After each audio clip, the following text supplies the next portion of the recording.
আয়াত ও হাদিসের তর্জমা শেষ। এবার কিছু ব্যাখ্যা শুনি। আপনাদের ধৈর্যের উপরেই কিছু কথা হবে। উঠা বসা করলে আমি দোয়া করে চলে যাব, কারণ জোর করে বয়ান শোনানোর কোনো বাধ্যবাধকতা আমাদের নাই। লা ইকরাহা ফিদ্দীন, ধর্মের উপরে কারো উপরে জবর করা যাবে না। একজনে নামাজ পড়ে না, তাকে জোর করে নামাজ পড়ানো যাবে না, পড়াইলেও সওয়াব পাবে না। এক ব্যক্তি রোজা রাখে না, তাকে জোর করে রোজা রাখানোর সুযোগ। এই কথা বলেন না কেন, ঘুমাইতেছেন? জোর করে রোজা রাখাইলেও কোনো সওয়াব পাওয়া যাবে না।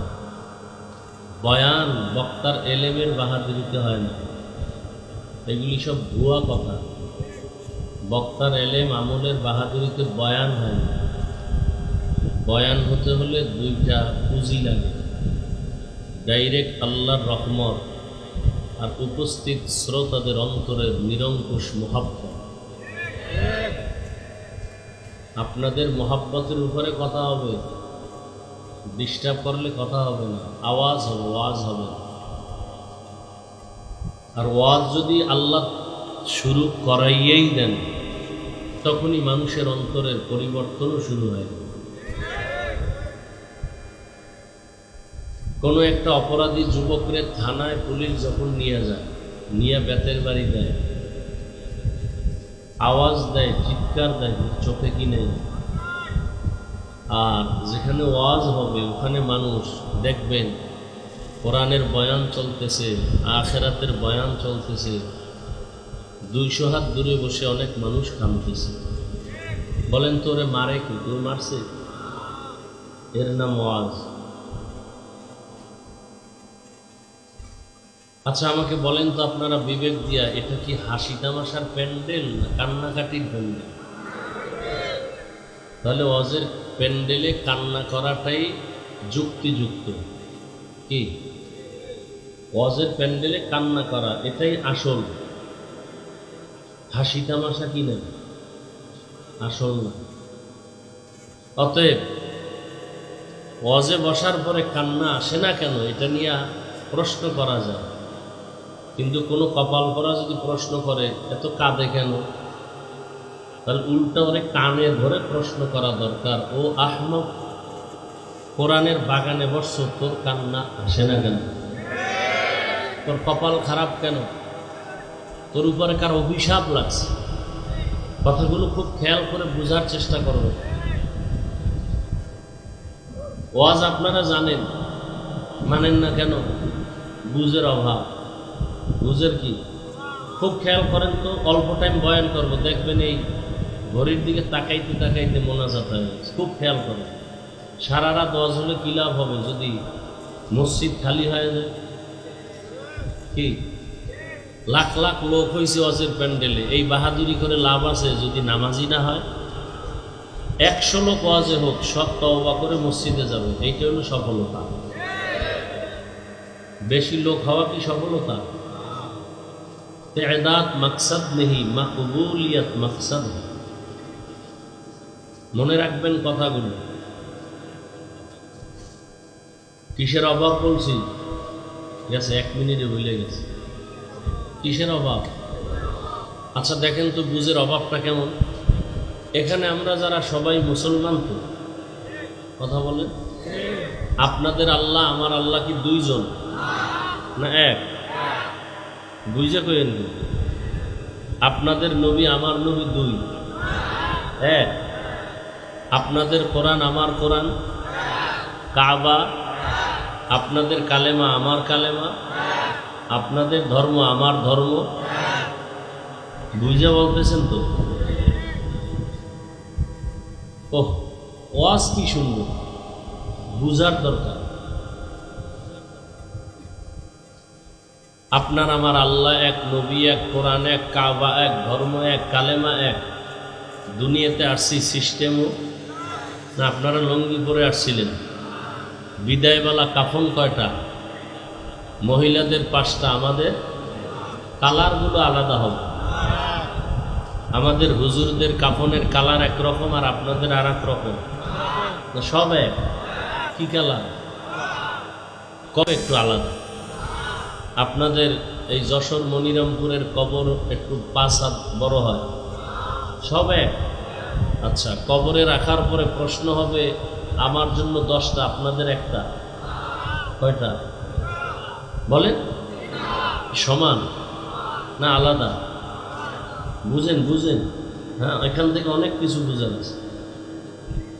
কবর এক, কাফন এক, কালার এক, প্রশ্ন এক, আল্লাহ এক, নবী এক, কোরআন এক, কাবা এক, পোশাক আপনাদের আমাদের আলাদা কেন? এই বুদ্ধিমানেরা, আমাকে টুপিওয়ালাকে আপনারা বোকা বলেন না? আমরা বোকা, কিচ্ছু বুঝি না। আপনি এত বাহাদুর, বলেন পোশাক কেন আলাদা? হয়তো সবাই প্যান্ট শার্ট টাই লাগান, আমরাও লাগাবো। আর যদি বলেন না মদিনার পোশাক ওটা না, তাহলে আমগো লাইনে আসেন। কি সবাই দাড়িওয়ালা হবে, দাড়ি ছাড়া কেন? কি কেউ গালের সাথে দাড়ি মিলিয়ে রাখলে সবারটা মিলিয়ে রাখি, আপনারটা মিলানো আমারটা বড়, এমন কেন?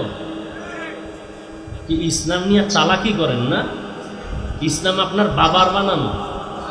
হ্যাঁ, মনে চাইবেন না তাই ইসলাম? আল্লাহ এক, নবী এক, কোরআন এক, কাবা এক, টুপি নেই কেন আপনার মাথায়? আপনাকে টুপির জন্য আলাদা বয়ান দিতে হয় কেন? আপনি মুসলমান, আমিও মুসলমান, আপনার আমার আল্লাহ এক, আপনি আমি কোরআন মানি, হাদিস মানি, আপনাকে আবার দাড়ির জন্য আলাদা বয়ান দিতে হয় কেন? পর্দা করার জন্য আলাদা বয়ান দিতে হয় কেন? দেখেন, আমি মুসলমান, আপনারাও। আমি টুপি খুলতে চাই না, আর আপনি কেমন মুসলমান টুপি দিতে চান না?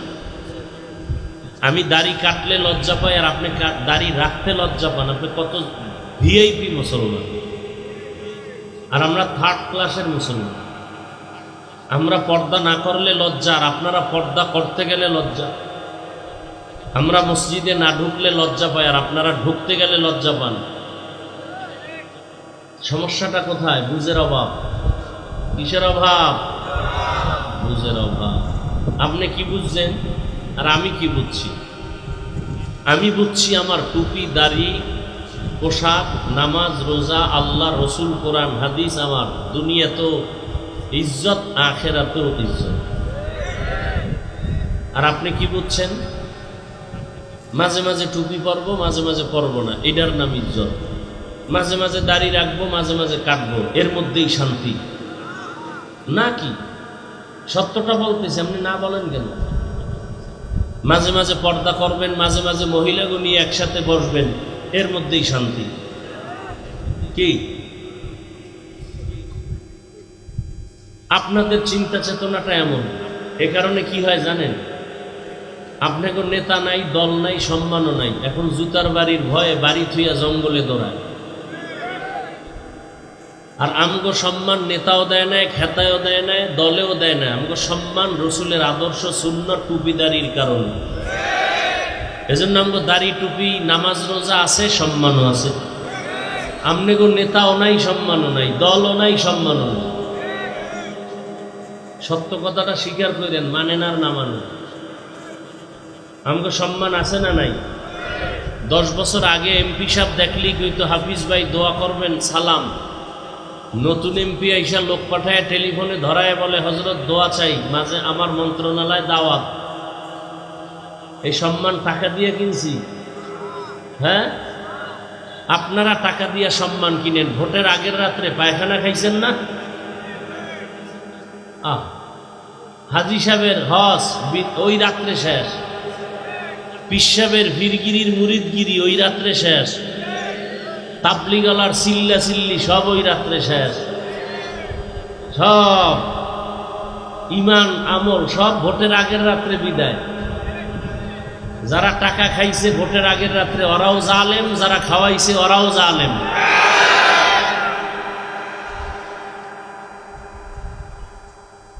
এখন যে কিছু তার ছেড়া আছে কইব যে হুজুরে আমার চিনল কেমন? যে আমি টাকা খাইছি, আমারে ধরে ফেলাইল। আফসোস, এ কথা বলার মানুষ নাই, শোনার মানুষ নাই, বিরোধিতা করার মানুষের অভাব নেই। বড় কঠিন হালাত। ভয় পাইয়েন না, ভয় পান? আরে কি ভয়? যেই পুলিশে স্যালুট দেয়, সেই পুলিশ দেখলে এখন নেতায় দৌড়ায়। কি? যেই র্যাব স্যালিউট দেয়, এখন সেই র্যাব দেখলেই দৌড়ায়, না জানি হাতে হ্যান্ডকাপ লাগায় দেয়। আর আমরা আল্লাহকে নিয়ে চলি, সম্মান এখনো আছে না নাই? সম্মান কি টাকার নাম, ক্ষমতার নাম? তো ফেরাউন্নার নাম লইলে সবাই বরদোয়া করে, কি হইল কি ক্ষমতা পাইয়া? নমরুদের নাম শুনলে ওর উপরে লানত, আবু জাহালের নাম শুনলে লানত, বর্তমান ট্রাম্প সাহেবের নাম শুনলে মানুষ খুশি। এই ক্ষমতায় লাভ কি? বরং যারা রসুলের আদর্শ নিয়ে চলে, এরা সবাই মুকুটহীন সম্রাট। আল্লাহ বুঝার তৌফিক দান করেন। কিসের অভাব? আমনের বুঝ কি? দাড়ি কাটলেই শান্তি। আমার বুঝ দাড়ি কাটলেই অশান্তি। আপনার বুঝ বেপরদার আড্ডায় গেলেই শান্তি, টাকা পাবো, বাড়ি পাবো, ক্ষমতার চেয়ার পাবো। আমাদের বুঝ কি? পর্দা করলেই শান্তি। এ কারণে আমাদেরকে যদি বলা হয় আপনাকে কোটি টাকা দিব, এমপি মন্ত্রীর চেয়ার দিব, শুধু দাড়িটা কামান, আমি বলবো না, আপনারা বলেন, এই লোভে দাড়ি কামায় ফেলবো? ক্ষমতার লোভে? ক্ষমতার চেয়ার 5 বছর, জোর কইরা থাকলে 17 বছর। কথা কন না কেন? কিন্তু আমগো চেয়ারের কোনো মেয়াদ আছে? কথা বলেন। এই যে চেয়ারে বসছে, এর কোনো মেয়াদ আছে? বুঝেন, বুঝার দরকার। শুনেন না, বুঝেন। তো আপনারা জানেন। মিথ্যা বলা কি? এই তো জানেন। গালি দেওয়া কি? বলেন, তো জানেন। অন্যের হক নষ্ট করা, মা বাবারে কষ্ট দেওয়া হারাম, সবই তো জানেন। বুঝের অভাবে মানেন না। বুঝের অভাবে, এই বুঝের অভাবটা পূরণ করতে হলে সঠিক বুঝ যাদের আছে তাদের কাছে যেতে হবে। কারণ সঠিক ব্যাঠিক নির্ণয় হওয়ার জন্য, যেমন আমার এই চেয়ার বা ধরেন এই টেবিল বা আমার হাতের এই রুমাল, এটা কত হাত, চারপাশে লম্বা, এটা বুঝার জন্য কি লাগবে? একটা স্কেল লাগবে। কি লাগবে? স্কেল। এখন স্কেল যদি নির্ণয় করতে গিয়া রাবারের স্কেল লইয়া ফেলাম, কি সঠিক বের হওয়া যাবে? এমন একটা স্কেল নিতে হবে যেটা বাড়েও না, মানুষের বিবেক এক থাকে না, বাড়ে কমে। বলেন। কিন্তু এই জমিনে সত্য আর সঠিক নির্ণয়ের জন্য একমাত্র স্কেল দিছেন আল্লাহ, যেটা বাড়বেও না, বাড়ানোর সুযোগ নাই, কমানোর সুযোগ নাই। সে স্কেলের নাম কোরআনুল কারীম। সে স্কেলের নাম কি? বাড়ানো যাবে, কমানো যাবে। আর কোরআন বুঝার জন্য লাগবে হাদিস। কোরআন বুঝার জন্য হাদিস। আর কোরআন হাদিস যারা পারেন না, বলেন তো কোরআন হাদিস পারনেওয়ালা লোক বেশি না না পারনেওয়ালা লোক বেশি? অতএব কোরআন হাদিস পারার জন্য যেতে হবে একমাত্র, শুধুমাত্র, কেবলমাত্র ওলামায়ে কেরাম বলবেন না, আহলে হক ওলামায়ে কেরাম। কারণ ওলামাদের মধ্যে একটা বাহিনী আছে এই জমিনের, চূড়ান্ত খারাপ, চূড়ান্ত ভণ্ড। এরকম আলেম নাই? আছে কথা আমার। قال رسول الله صلى الله عليه وآله وسلم ألا إن خير الخير خيار العلماء وإن شر الشر شرار العلماء। রহমতের নবী বলেন, জমিনের মধ্যে সব থেকে ভালো হবে একদল উলামা, আবার সবার থেকে খারাপ হবে একদল উলামা। আচ্ছা, সাহাবায়ে কেরাম এরা মাওলানা ছিলেন? কি ছিলেন? মূর্খ। আন্দাজি বুঝুক আর না বুঝুক উত্তর দিতে পারলেই হইল। সাহাবায়ে কেরাম হাদিস পড়তে জানতেন? কোনো খবর নেই। কোন জগতে আইলাম অস্ত? সাহাবায়ে কেরাম কোরআন পড়তে জানতেন? হ্যাঁ, পারেন না, চুপ থাকবেন। আন্দাজি উল্টা পাল্টা জবাব দেন কেন?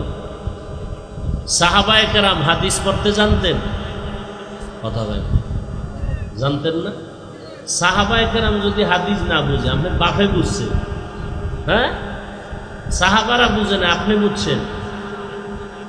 নবীর থেকে হাদিস কোরআন শিখছে কারা? তারপর কেন বলেন জানে না? তো সাহাবায়ে কেরাম মাওলানা ছিলেন না? মুহাদ্দিস ছিলেন না? মুফতি হইয়া ফতুয়া দেন নাই? কোরআনের তাফসির করেন নাই? তাদের এই বড় বড় সার্টিফিকেট ছিল? হ্যাঁ, কি বুঝলেন? সার্টিফিকেটের নাম মাওলানা না, এই কলবে গুনাহ না থাকার নাম মাওলানা। মাওলানা হয়ে যদি গুনাহ করে, ওরে মাওলানা বলা গুনাহ। কথা বলেন। আর মাওলানা হয়ে যদি গুনাহ না করে, সার্টিফিকেট নাই, আল্লাহর আদালতে সে পিওর মাওলানা। তাহলে দুনিয়াতে সব থেকে ভালো হলো একদল আলেম, আবার খারাপও একদল। যেই আলেম বাম হাতে আংটি পরে ভালো, স্বর্ণের চেইন ব্যবহার করে ভালো। যে আলেম দাড়ি রাখে না ভালো। যে আলেম বেপরদায় আড্ডা দেয় ভালো।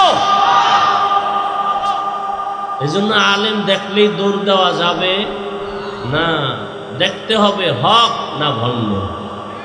কয় আমরা চিনব কি করে? প্রথম পরিচয় সুন্নতের আমল। সুন্নতের, সাধারণ মানুষ এই বোতলটা হাতে নিয়ে বাম হাতে পানি পান করবে নফসের ধোকায়, কিন্তু হক আলেমরা কখনো বাম হাতে কিছু পান করবে না। যদি দেখেন আলেম হয়ে বাম হাতে পানি পান করে, হক আলেম না বাতেল? কথা বলেন না কেন? তাহলে হক আলেমের প্রথম পরিচয় সুন্নতের আমল। কিসের আমল? সুন্নত আমল। জুতা পরে কেমনে দেখবেন সুন্নত অনুযায়ী কিনা? ডান জুতায় ডান পা আগে দেয় না ফট করে বাম পা ঢুকায় ফেলাইছে? বুঝবেন সে সঠিক হক আলেম না। ঘর থেকে বের হবে ডান পা দিয়া, ঢুকবে ডান পা দিয়া, নজর থাকবে নিচে। তার বয়ানে মানুষের দিল নরম হবে, চোখে পানি আনবে। তার বয়ানের মধ্যে মানুষের দিল নরম হয়ে যাবে। আমলের বয়ান আনবে, সুন্নতের বয়ান আনবে। কথা বুঝাইতে পারছি?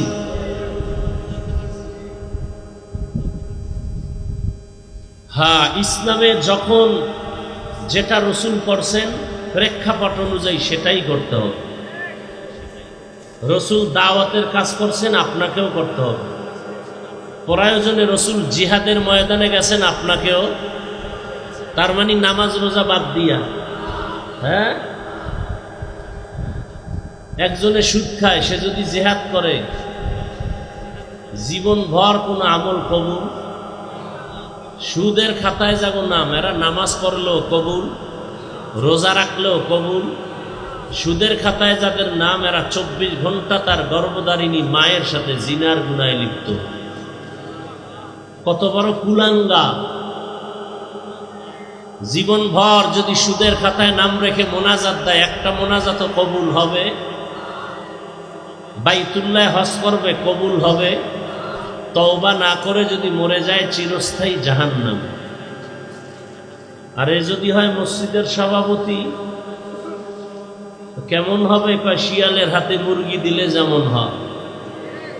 শিয়ালের হাতে মুরগি আমানত দিলে কয়দিন পরে পাবেন? পাওয়া যাবে না। শিয়ালের হাতে মুরগি দিলে যেই দশা, সুদখোরের হাতে মাদ্রাসা মসজিদ আর ধর্মের চাবি দিলে সেই দশা। আল্লাহ হেদায়েত দান করুন। আরো আস্তে করে বলেন। এজন্য আলেম, একটা প্রবাদ আছে, কত পেঁয়াজ ধর্ম নিয়ে আমাদের দেশে, কোন দিকের কথা বলবো? বলে কি কথা বলে শুনো, কে বলে এটা দেখার দরকার নাই, এরকম একটা কথা আসেনি? বলে কথাটা শুনো, কে বললো এটা দেখো না। ধর্মের ব্যাপারে কথা উল্টাইতে হবে। কে বলে তাকে আগে যাচাই করো, সে হক না ভণ্ড, তারপরে তার কথা শুনো। ভণ্ড যদি মজার বয়ান করে, ওই বয়ান শুনবা না, বয়ানে কোনো অ্যাকশন হবে না, রিয়াকশন হবে।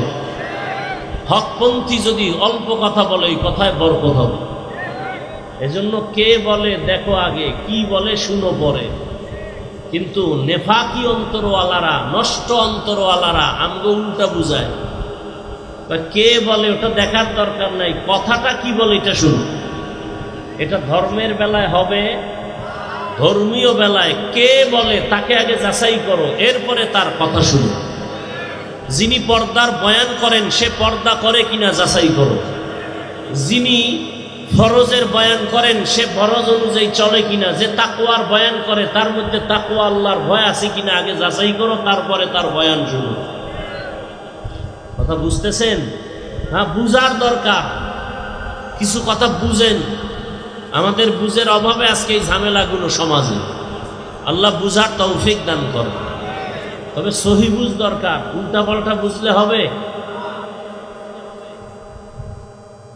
যে আয়াত আমি পড়েছি খেয়াল করেন, হাদিসের উপরে দু চারটি কথা বলি আরো। নবী কি বলছেন হাদিসে? ইত্তাকিল মাহারিম তাকুন আবাদান নাস। আল্লাহর নিষিদ্ধ জিনিস থেকে নিজেকে বাঁচাও, তাহলেই তুমি আল্লাহর কাছে দামি, মানুষের দরবারেও দামি হয়ে যাবে। আল্লাহর নিষিদ্ধ জিনিস কেমন? বলে এক কথায় বলা যাবে না।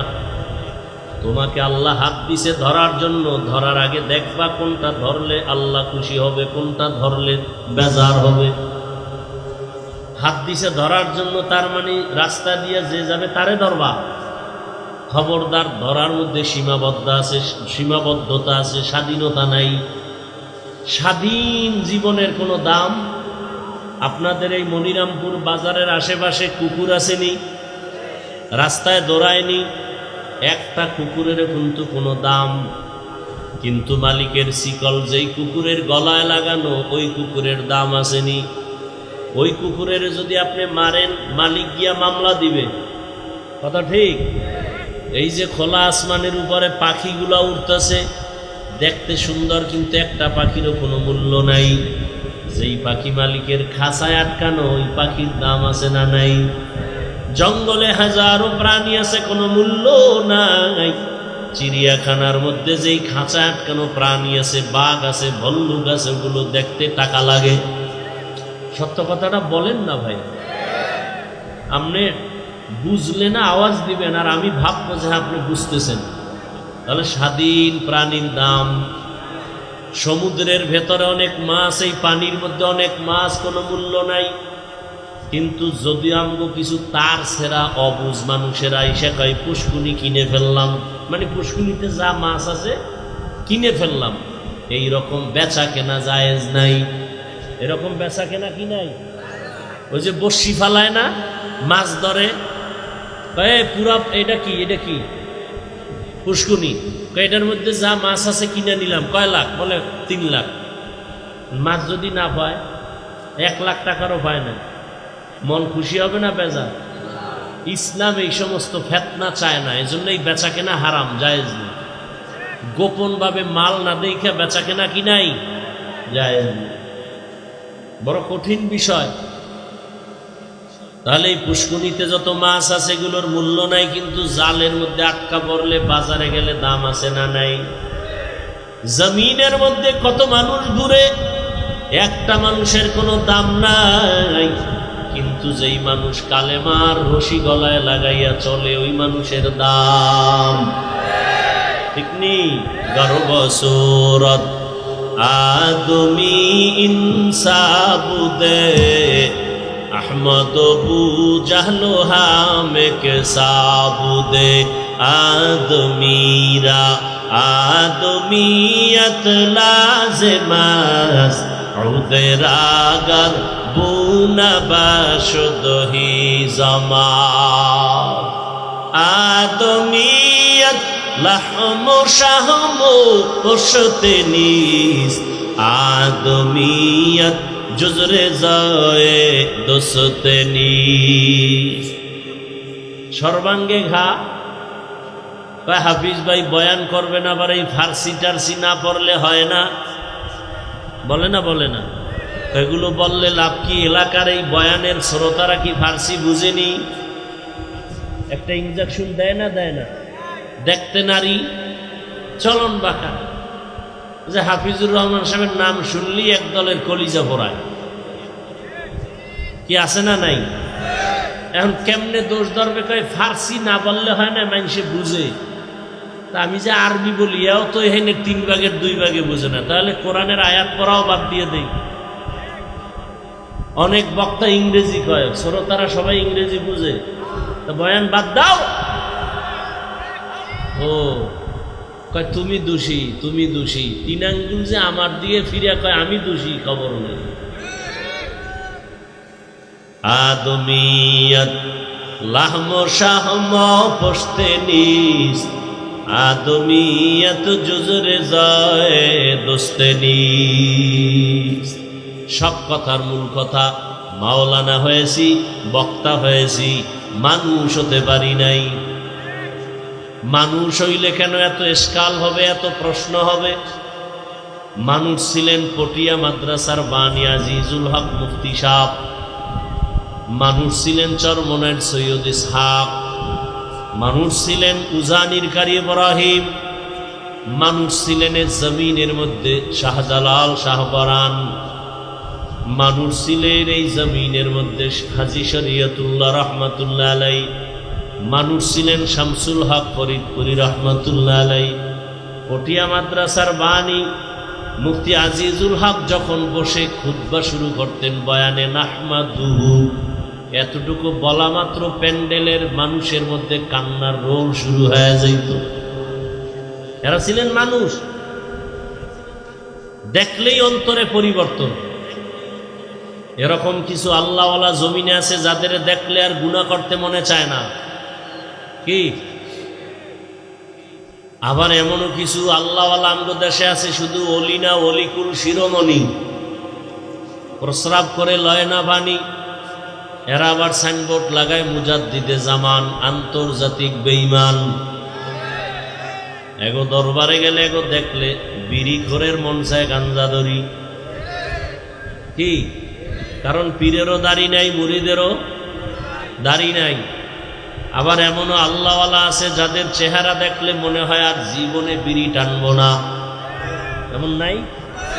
আউলিয়ারা কারে উকবা ইখতিয়ার, জাহেলারা কারে দুনিয়া ইখতিয়ার। মাইলে মোমেন সোয়ে মোমেন মিশাওয়াত, মাইলে কাফের সোয়ে কাফের মিশাওয়াত। আল্লাহ তাআলা বলেন, আল্লাহর নিষিদ্ধ জিনিস থেকে নিজেকে বাঁচাও।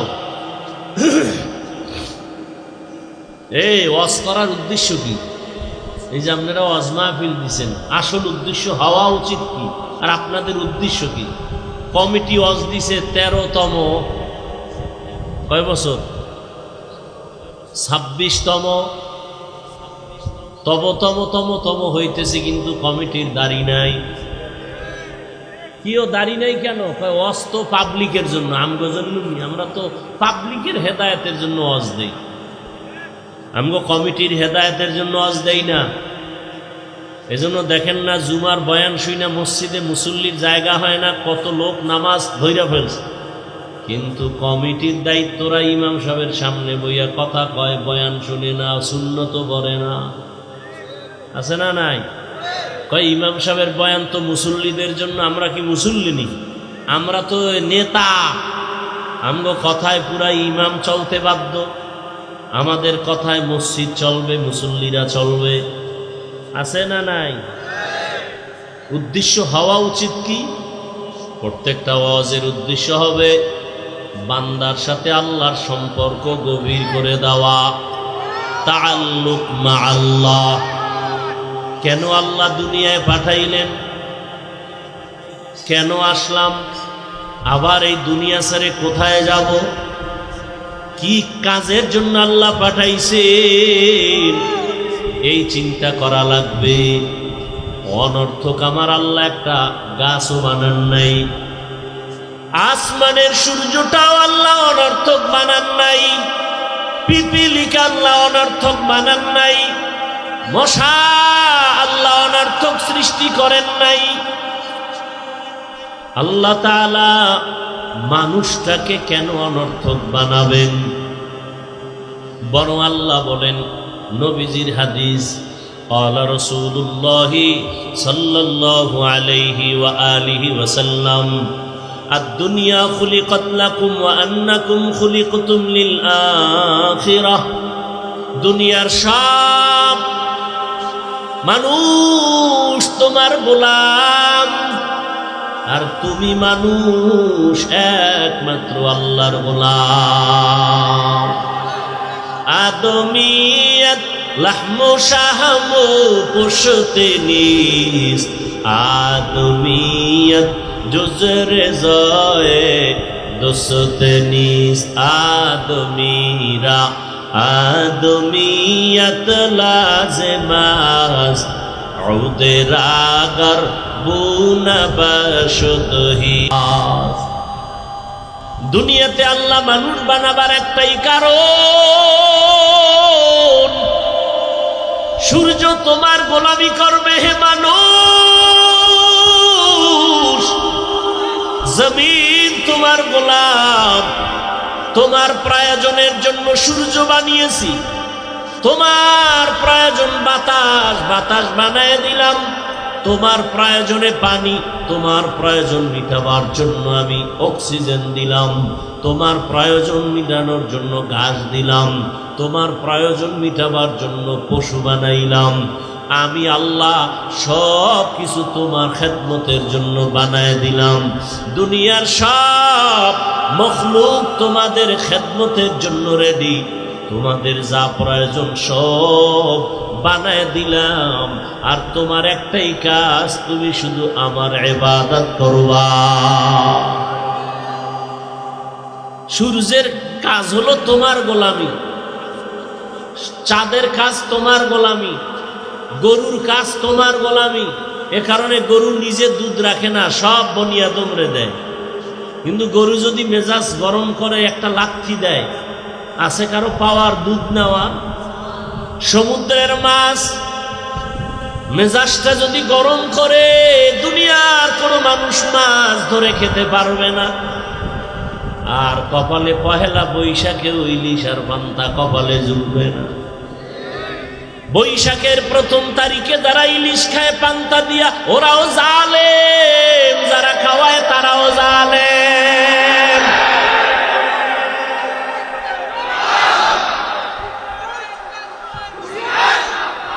ভাইরা আমার, ইলিশ পান্তা আজকে খাও, নিষেধ আছে? পহেলা বৈশাখ খাইতেই হবে, এটা গুনাহ। তো কেমনে খায়? 30 টাকা একটা পিস মাছের দাম, পহেলা বৈশাখে এটা বিক্রি হয় 1000 টাকা। যারা বিক্রি করে তারাও জালেম, যারা কিনে খায় তারাও জালেম। গর্বা সুরত আদমি ইনসাবুদে আহমদবু জাহলো হামেক সাবুদি। এরে দুনিয়ার উম্মত, এরে আমার কলিজার যুবক, পর্দার আড়ালের মা বোনেরা, বৃদ্ধ বাবাজি, স্বাধীন জীবনের কোনো মূল্য নাই। আল্লাহ দুটো পাও দিয়েছেন, হাঁটো। তার মানে যেখানে মনে চায় সেখানে হাঁটবা। সেখানেও কিন্তু হাঁটার বেলায় স্বাধীনতা নাই, আছে না? আল্লাহ এরিয়া দিছে, এর বাইরে যাওয়া যাবে। হাত দিছে ধরার জন্য, মনে যা চায় তাই ধরবা না, স্বাধীনভাবে ধরা যাবে না। আল্লাহর আইনে যেটা হালাল সেটা ধরবা, আল্লাহর আইনে যেটা হারাম সেটা ধরা যাবে না। কি ভালো করে বুঝো, চোখ দিছে দেখার জন্য, স্বাধীনভাবে দেখা যাবে না, সীমাবদ্ধ আছে। এই চোখ দিয়া মোবাইলে তাকায় তাকায় কবিরা গুনাহ দেখবা, এজন্য চোখ দেয় নাই। ও বান্দা, চোখ দিয়া মায়ের চেহারা দিয়ে তাকাও, কলিজার বাবার চেহারা দেখো, সওয়াব। আল্লাহর প্রিয় বান্দা উলামায়ে কেরামের চেহারা দেখো, সওয়াব। বাইতুল্লাহ দেখবা, সওয়াব। আল্লাহর কালামটা খুলে খুলে তাকায় তাকায় দেখবা, আমলনামায় সওয়াব। ই কালামে জিন্দা কুরআনে হাকীম, মতে লা ইয়াজাল সুতু কাদিম। মাকে চিল্লা, মায়ের জন্য তুমি এখন পাগল। বাবাকে চিনছো তুমি, বাবার জন্য পাগল। বন্ধু একজনকে তুমি আপন বানাইছো, বন্ধুরে তুমি এত ভালোবাসো, ওই বন্ধুর জন্য তুমি এত পাগল। ওই বন্ধুকে না দেখলে তোমার ভালো লাগে না, ওই বন্ধুর সাথে কথা না বললে অন্তর থামে না। কিন্তু বান্দা, ওই বন্ধু তোমার আসল না। তুমি যদি মরিয়া যাও, মোবাইলের নাম্বারটাও ডিলিট করে ফেলবে। কিন্তু তুমি চিন্তা করে দেখছো, মাকে তুমি আপন মনে করছো, মাও আপন না। এই দুনিয়ায় কত মা তার সন্তানের জবাই করে দেয়। বাবারে আপন মনে করছো, বাবা আপন না। এ জমিনে বাবা সন্তানের জবাই করে দেয়, আসেনি? বাংলাদেশের ঘটনা, কত বাবা তার আপন মেয়েটাকে হোটেলের মধ্যে নিয়ে বলে, আজকের রাতের জন্য তুই আমার কাছে মেয়ে না, স্ত্রীর সমান। তাহলে তুমি কারে বন্ধু বানায়া পাগল হয়ে দৌড়াও? যার পিছনে দৌড়াও, যারে পাগল ভালোবাসো, সে তোমারে আসলে ভালোবাসে না। কিন্তু তুমি চিন্তা করো, তোমার আসল মালিক তোমার যত বড় আপন হোক না কেন, মনের মতো কিছু চাইলে মন ভরিয়া দেয় না। কিন্তু চাওয়ার আগে তোমারে যা দেওয়ার দরকার, এগুলো যিনি দিছে তিনি হলেন আসল। দুনিয়াতে আসার আগে আমার পানির প্রয়োজন দিছেন কে? দুনিয়াতে আসার আগে, আসার পরে আমার রৌদ্রের আলোর প্রয়োজন দিছেন কে? চাওয়ার পর না আগেই? দুনিয়াতে চলতে আমার বাতাসের প্রয়োজন কে দিছে? চাওয়ার আগেই যিনি দিছেন তিনি কে? তিনি হলেন আসল বন্ধু। তাকে তুমি আসল বন্ধু বানাও। কিন্তু সে মালিকের তুমি এখনো পর্যন্ত চিনো না। কেমন দয়ার মালিক! রাতের বেলা ঘুমায় গেছো, মরা অবস্থায় পড়ে আছো। আমার মাওলা যদি সজাগ না করতেন, ঘুম থেকে আর সজাগ হতে পারতাম না। ও আল্লাহর বান্দারা, আমার আল্লাহ দুনিয়াতে পাঠাইয়া যা প্রয়োজন দিয়েছেন, দুনিয়াতে আসার পরে আমি তুমি হাঁটতে পারতাম না, হাঁটার শক্তি কে দিছেন? দুনিয়াতে আসার পরে দাঁত ছিল নি? সময় মতো দাঁত আমার আব্বা আম্মা দিছেন। কে দিছেন? আল্লাহ দিছেন। চাওয়ার পরে নাকি চাওয়ার আগে? দুনিয়াতে কথা বলার শক্তি ছিল না, আব্বু বলতে পারতাম না, আম্মু বলে ডাকতে পারতাম না। এই ডাকার শক্তি, জবান দিয়া তৌফিকটা কে দিয়েছেন? ওই আল্লাহরে আজকে কেন ভুলিয়া গেছো? ওই আল্লাহর দেওয়া পানি না থাকলে বাঁচতে পারো না। ওই আল্লাহর দেওয়া সূর্যের আলো বন্ধ হলে চলতে পারো না। আমার দয়ার মাওলার চাঁদের আলো যদি না থাকে, তোমার জীবন বাঁচবে না। আমার মাওলার দেওয়া কত বাতাস তুমি ভোগ করো, ওই মাওলা বাতাস বন্ধ করলে বাঁচতে পারবা না। আমার মাওলা যদি ঘুম থেকে তোমারে সজাগ না করে, উঠতে পারতা না। আমার মাওলা যদি তোমার সামনে গরুটারে দুর্বল না বানায়, তুমি দুধ নিতে পারতা না। আমার মাওলা যদি নদীর মাছগুলো দুর্বল করে না দিত তুমি ধরতে পারতা না। এত দয়া যিনি করলেন ওই দয়ার মালিকের কেন চিনো না? কোথায় দৌড়াইতেছ? ওই মালিক যে তোমাকে ফজরের সময় ডাকতেছে তুমি কি শোনো না? ওই মালিক তোমাকে মুয়াজ্জিনের দ্বারা জোহরে ডাকতেছে, বান্দায় বান্দা তুমি মাওলার ডাকে সাড়া দাও না, কোথায় ভাগতেছ? ওই মাওলা দয়া করে আবার বেজার না হইয়া জোহরের নামাজে ডাকাইলেন, যাও নাই। আমার আল্লাহ রাগ না করে আবার আসরের নামাজে ডাকাইলেন, বান্দা আয়। বান্দা তুমি আসরের হাজিরায়ও যাও নাই। আমার আল্লাহ রাগ না করিয়া বলে মাগরিবে আয়, মাগরিবের হাজিরায়ও তুমি না।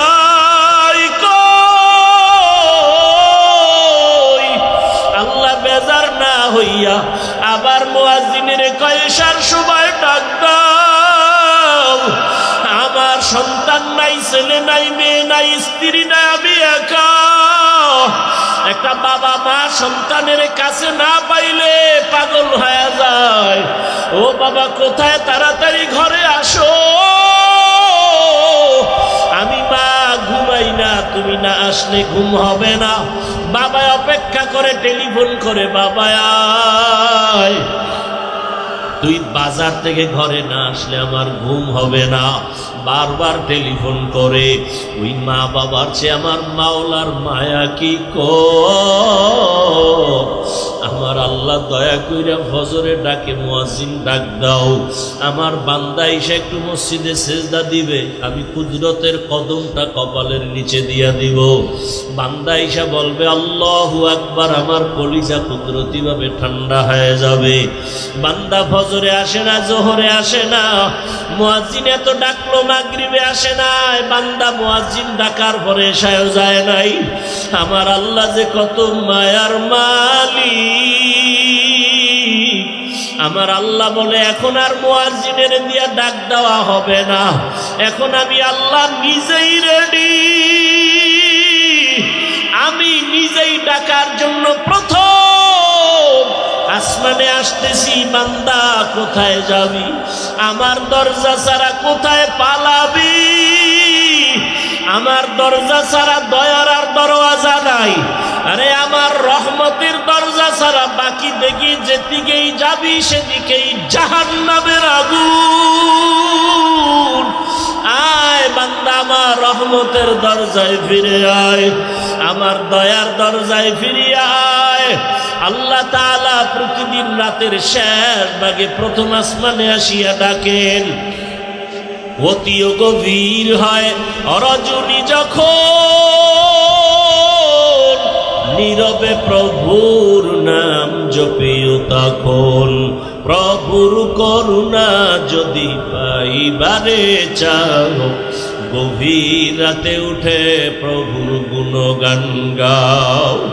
ও আমার কলিজার যুবক বাবারা, ও বৃদ্ধ বাবাজিরা, ও পর্দার আড়ালের মা বোনেরা, আমি এতক্ষণ আপনাদের সামনে যে বয়ান শুনাইতেছি একবারও কিন্তু বলি নাই আমার মতো হুজুর হইয়া যাও, মাদ্রাসায় গিয়া স্কুল বন্ধ করে লেখাপড়া করো বলি নাই, দাওয়াত তাবলীগে যাও বলি নাই, পীরের কাছে যাও বলি নাই। আমি যে কথাটা বলতে চাই, আমার মাওলাকে ভালো করিয়া চিনো। স্কুলে পড়ো, কলেজে পড়ো, চাকরি করো, ব্যবসা করো, কোনো বাধা নাই। ডাক্তার হও, ইঞ্জিনিয়ার হও, প্রফেসর হও, বাধা নাই। কিন্তু ডাক্তার হইয়া আমার মাওলাকে ভালো করে আপন বানায় নাও। এই জমিনে তোমার মতো কত যুবক ডাক্তার কিন্তু নামাজ ছাড়ে না, কোরআন তেলাওয়াত ছাড়ে না, আছে না নাই? তোমার মতো কত যুবক র্যাব, আর্মি, পুলিশ, বিডিআরের চাকরি করে, দাড়িওয়ালা, নামাজি অভাব নাই। নিজের বিবেকটাকে প্রশ্ন করো, তুমি কেন নামাজ পড়তে পারো না? ও যুবক, তোমার মতো যুবক তাকায় দেখো, ওসি ডিসিএসপির চাকরি করে, নামাজি, তুমি কেন পারো না? তোমার মতো যুবক রাস্তায় গাড়ি চালায়, নামাজ পড়ে, তুমি কেন পারো না? তোমার মতো জেনারেল লাইনের বান্দা ব্যবসা করে নামাজ পড়ে, তুমি কেন পারো না রে বাবা? ও পর্দার আড়ালের মা বোনেরা, আপনার মতো কত কত মা কত বোন পর্দা করে নামাজ পড়ে, স্বামীর মাল হেফাজত করে, আপনারা কেন মার্কেটে ঘুরেন, নামাজ পড়েন না? আমার মাওলার সাথে কেন এত বাহাদুরি? আরে আমার মাওলার দরজা থেকে কোথায় যাবে? আমার মাওলার দরজা থেকে ভাগার কোনো সুযোগ নাই। আমার আল্লাহ তো আজরাইলকে লাগায় রাখছে পিছনে, ভাগার উপায় নাই। আমার আল্লাহ বারবার ডাকে, রে গোলাম নামাজে দাঁড়ায় আমাকে ডাক দাও। আমি আল্লাহ ভোর রাত্রে তোমাকে ডাকার জন্য আসছি। এখন সবাই নীরব, ঘরের মানুষও ঘুমায়, গাছের পাখিরাও ঘুমায়, জঙ্গলের পশুরাও ঘুমায়, নদীর মাছও নীরব। এই সময় আমি আল্লাহ নীরবে আসছি বান্দা তোমাকে ডাকার জন্য। এরে কে কি পরিমাণ গুনাহ করছো, হাতের গুনাহ, চোখের গুনাহ, জবানের গুনাহ, সারা রাত মোবাইল তাকায়া তাকায়া চোখ দিয়া গুনাহ করেছো, মোবাইলের দ্বারা গুনাহ করে হাত নাপাক করেছো। আমি আল্লাহ ক্ষমার দরজা দিয়ে ডাকতেছি, আয় আয় বান্দা, তুই আমার কাছে ক্ষমা চাও, আমি আল্লাহ তোর জীবনের সব গুনাহ ক্ষমা করে দিব। কারণ গুনাহ নিয়ে কবরে গেলে জাহান্নামের আগুন, এক সেকেন্ডের আযাব সহ্য করা সম্ভব হবে না রে গোলাম। ওই কবরে দুই পার্শ্বের মাটির চাপ সহ্য করতে পারবা না, সূর্যের গরম সহ্য করতে পারো না। ওই অন্ধকার কবরে যাওয়ার পরে তিনটা প্রশ্ন করা হবে। রবের পরিচয় দাও, ধর্মের পরিচয় দাও, রহমতের নবীর পরিচয় দাও। ও আল্লাহর বান্দারা, আমরা নবীর আদর্শে টুপি পরলাম, দাড়ি রাখলাম, নামাজ পড়ি, পর্দা করি, হালাল খাই, কই আমাদের সম্মান কমে নাই? কেউ না খাইয়াও মরে যাই নাই। একমাত্র কারণ আমার আল্লাহর ভয়। ওরে আজকে যতই বাহাদুরি করি, আমার বাড়ি, আমার গাড়ি, আমার টাকা, আমার ক্ষমতা যাই বলি না কেন, ও আমার যুবক, এক মিনিট চিন্তা করো, যদি তুমি ঘুমের মধ্যে মরিয়া যাও, কত মানুষ গাড়ির তলে পড়ে মরে গেল, কত যুবক তাকায় দেখো পানির নিচে ডুবিয়া মারা গেল। ও মা বোনেরা, আপনার মতো কত মা কবরে চলে গেল। যদি এমন মরণটা ঘুমের মধ্যেই হয়ে যায়, ওরে সকালবেলা মা ডাকবে, বাবা উঠো। মা হঠাৎ তাকায় দেখবে ঘরের মধ্যে আওয়াজ নাই, মায়ের অন্তরে একটা ধাক্কা লাগবে। মা গিয়া দরজা খুলে দেখবে বাবার শরীরে টাচ করে পুরো বরফের মতো ঠান্ডা, কাঠের মতো শক্ত। মা একটা চিৎকার মারিয়া বলবে, ও স্বামী তাড়াতাড়ি আসো, কলিজার সন্তানটা আর দুনিয়ায় বেঁচে নাই। আপনজনেরা কাঁদবে, বাবাও কান্না করবে আর টেলিফোন করবে, ইমাম সাহেব আমার সন্তানের জানাজা না দিয়া কোথাও যাবেন না। মা কান্না করবে, আমাকে আম্মু বলে আর ডাকার মতো আর কেউ রইল না, আমাকে কে আম্মু বলে ডাকবে? ও যুবক, দেখবা তোমার হাতের ঘড়িটা আর একজনে হাতে লাগায় বলবে, এটা আমার ঘড়ি। আমার গায়ের, তোমার গায়ের গেঞ্জিটা বেলেট দিয়া কেটে কেটে রেখে দিবে। বাবায় বলবে, যা একদল বাজারে গিয়ে সাদা কাপড় কিনে নিয়ে আস। আর এক দলকে বলবে, ঘরের পেছনে গরম পানি করো। আর এক দলকে বলবে, বাঁশ বাগানে কবর খনন করো, আর ধরে রাখা যাবে না। জানাজা পড়ায় যখন কবরের দিকে নিয়ে যাবে, ওই কবরে তোমার এখন মা বাবা আপনজন কেউ যাবে না, তুমি আমি একা। ওই অন্ধকার কবরে তিনটা প্রশ্ন যদি করে, বেনামাজি হয়ে কবরে গেলে একটা জবাবও দেওয়ার সময় হবে না, সুযোগ হবে না। নাফরমান গুনাহগার বলবে, হা হা লা আদরি, আফসুস আমি কিছুই জানি না। নবীজি বলেন, আল্লাহর গায়েবী আওয়াজ হবে কুদরতি ভাবে। আল্লাহ বলবেন, ও ফেরেশতাই, নাফরমানকে আর সুযোগ দেওয়া যাবে না। আমার দেওয়া পানি, সূর্যের আলো, চাঁদের আলো, সব নিয়ামত ভোগ করি, আমার হুকুম মানে নাই, এখন আর সুযোগ দেওয়া হবে না। কবরের জাহান্নামের আগুন লাগায়া দাও, কবরের সাথে জাহান্নামের সাথে রাস্তা খুলে দাও। আল্লাহ রাগ করিয়া বলবে, রে কবরের মাটি, এই গুনাহগার বেনামাজিরে দুই দিক থেকে জোরে জোরে চাপ দাও, এত জোরে চাপ দিবে পাঁজরের হাড় চুরমার হয়ে যাবে। ও আল্লাহর বান্দারা, আল্লাহর কোরআনে গুনাহ জাহান্নামের বয়ানও আছে, জান্নাতের বয়ানও আছে।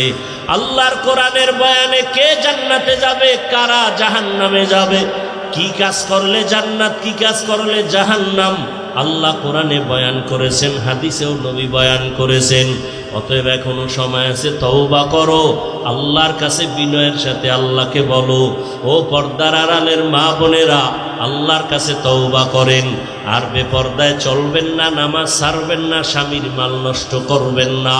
যুবক বাবারা তওবা করো, মনে মনে আল্লাহকে বলো, আর নামাজ ছাড়বা না, দাড়ি কাটবা না, বেপর্দায় চলবা না, মা বাবার দোয়া নিয়ে চলবা, শিক্ষকের দোয়া নিয়ে চলবা, ওলামায়ে কেরামের দোয়া পরামর্শ নিয়ে চলবা। খাঁটি অন্তরে যদি মনে মনে আল্লাহর কাছে তওবা করতে পারো, মুহূর্তে জীবনের সব গুনাহ আল্লাহ মাফ করে দিবেন। তবে সবার কপালে তওবা নসিব হবে না। আবু জাহাল নবীজির 13 বছর বয়ান শুনিয়াও কালেমা পড়ে নাই, আর ওমরের মতো বান্দা তরবারি নিয়া নবীকে জবাই করতে গিয়া কালেমাওয়ালা হয়ে গেছে। কত কপাল পোড়ারা বয়ান জানে শুনে তারপরও নামাজ পড়ে না, মিথ্যা কথা ছাড়ে না। আর একদল মানুষ হঠাৎ চোখের পানি ছেড়ে কান্না করে তওবা করে আল্লাহর দিকে আগায় যায়। আল্লাহর মোহাব্বত নিয়া যাদের অন্তর তৈরি আছে তওবা করার জন্য, মুনাফিকি নাই, খাঁটি তওবার নিয়ত যদি থাকে, দুটো হাত আমার আল্লাহকে দেখাইয়া দাও। আয় আল্লাহ, হাতগুলো কবুল করে নেন, তওবা কবুল করে নেন, তওবার উপরে মজবুত হইয়া চলার তৌফিক দান করেন, আমিন।